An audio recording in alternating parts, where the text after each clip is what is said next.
Thank you. I'm thrilled to be here. I'm going to talk about a new old material that still continues to amaze us, and that might impact the way we think about material science, high technology, and maybe along the way also do some stuff for medicine and for global health and help reforestation. So that's kind of a bold statement.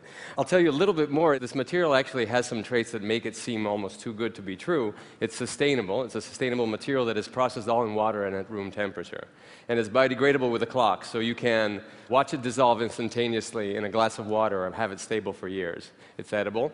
It's implantable in the human body without causing any immune response. It actually gets reintegrated in the body. And it's technological, so it can do things like microelectronics and maybe photonics do. And the material looks something like this. In fact, this material you see is clear and transparent. The components of this material are just water and protein. So this material is silk. And so it's kind of different from what we're used to thinking about in silk. And so the question is, how do you reinvent something that has been around for 5 millennia? The process of discovery generally is inspired by nature. And so we marvel at silkworm, the silkworm that you see here, spinning its fiber. The silkworm does a remarkable thing. It uses these two ingredients, protein and water, that are in its gland, to make a material that is exceptionally tough for protection, so comparable to technical fibers like Kevlar. And so in the reverse engineering process that we know about, and that we're familiar with for the textile industry goes and unwinds the cocoon and then weaves glamorous things. We want to know how you go from water and protein to this liquid Kevlar and to this natural Kevlar. So the insight is how do you actually reverse engineer this and go from cocoon to gland and get water and protein that is your starting material. And this is an insight that came about 2 decades ago from a person that I'm very fortunate to work with, David Kaplan. And so we get this starting material. And so the starting material is back to the basic building block. And then we use this to do a variety of things, like, for example, that films. And we take advantage of something that is very simple. The recipe to make those films is to take advantage of the fact that proteins are extremely smart at what they do. They find their way to self-assemble. So the recipe is simple. You take the silk solution, you pour it, and you wait for the protein to self-assemble. And then you detach the protein and you get this film as the proteins find each other, as the water evaporates. But I mentioned that the film is also technological, and so what does that mean? It means that you can interface it with some of the things that are typical of technology, like microelectronics and nanoscale technology. And the image of the DVD here is just to illustrate a point that silk follows very, very subtle topographies of the surface, which means that it can replicate features on the nanoscale. So it would be able to replicate the information that is on the DVD. And we can store information in this film of water and protein, so we tried something out, and we wrote a message in a piece of silk, which is right here, and the message is over there. And much like in the DVD, you can read it out optically.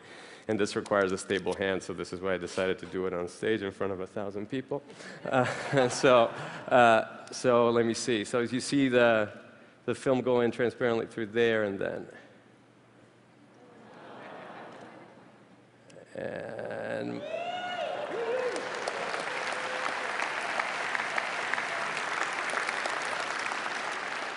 And the most remarkable feat is that my hand actually stayed still long enough to do that. Once you have these attributes of this material, then you can do a lot of things. It's actually not limited to films, and so the material can assume a lot of formats, and then you kind of go a little crazy, and so you do various optical components, or you do microprism arrays like the ones that you have, the reflective tape that you have on your running shoes, or you can do beautiful things that if the camera can capture, you can add a third dimensionality to the film, and if the angle is right, you can actually see a hologram appear in this film of silk. But you can do other things. You can imagine that maybe you can use a pure protein to guide light, and so we've made optical fibers. But silk is versatile, and it kind of goes beyond optics, and so you can think of different formats. So, for instance, if you're afraid of going to the doctor and getting stuck with a needle, we do microneedle arrays. What you see there on the screen is a human hair superimposed on the needles made of silk, just to give you a sense of size. You can do bigger things. You can do gears and nuts and bolts that you can buy at Whole Foods. The gears work in water as well, so to think of alternative mechanical parts. And maybe you can use that liquid Kevlar if you need something strong to replace peripheral veins, for example, or maybe an entire bone. And so you have here a little example of a small skull, what we call mini Yorick. You can do things like cups, for example. And so if you add a little bit of gold, if you add a little bit of semiconductors, you could do sensors that stick on the surfaces of foods. You can do electronic pieces that fold and wrap. Or, you know, if you're fashion forward, some silk LED tattoos. So there's versatility as you see, in the material formats that you can do with silk, but there are still some unique traits. I mean, why would you want to do all these things in silk for real?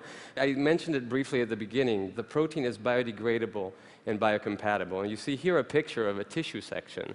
And so what does that mean, that it's biodegradable and biocompatible? You can implant it in the body without needing to retrieve what is implanted, which means that all the devices that you've seen before in all the formats, in principle, can be implanted and disappear. And what you see there in that tissue section, in fact, is you see that reflector tape. So much like you're seen at night by a car, then the idea is that you can see, if you illuminate tissue, you can see deeper parts of tissue because there's that reflective tape there that is out of silk. And you see there, it gets reintegrated in tissue. And reintegration in the human body is not the only thing, but reintegration in the environment is important. So you have a clock, you have protein, and now a silk cup like this can be thrown away without guilt. And unlike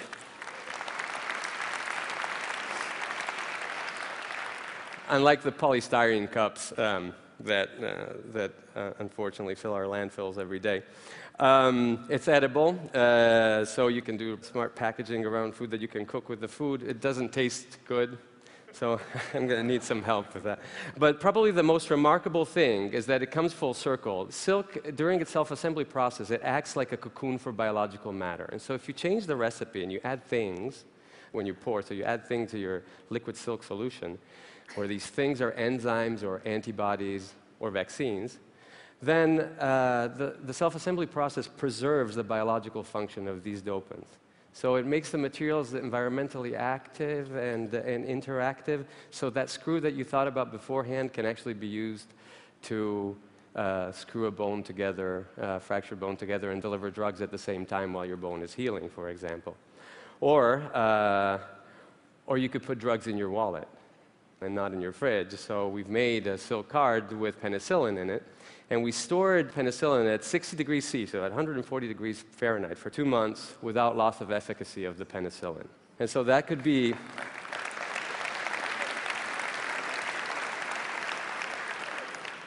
potentially a good alternative to solar-powered refrigerated camels. And of course, there's no use in storage if you can't use. And so there is this other unique material trait that these materials have, and that they're programmably degradable. And so what you see there is the difference in the top is you have a film that has been programmed not to degrade, and in the bottom a film that has been programmed to degrade in water. And what you see is that the film on the bottom releases what is inside it. So it allows for the recovery of what we've stored before. And so this allows for controlled delivery of drugs and for reintegration in the environment in all of these formats that you've seen. So the thread of discovery that we have really is a thread.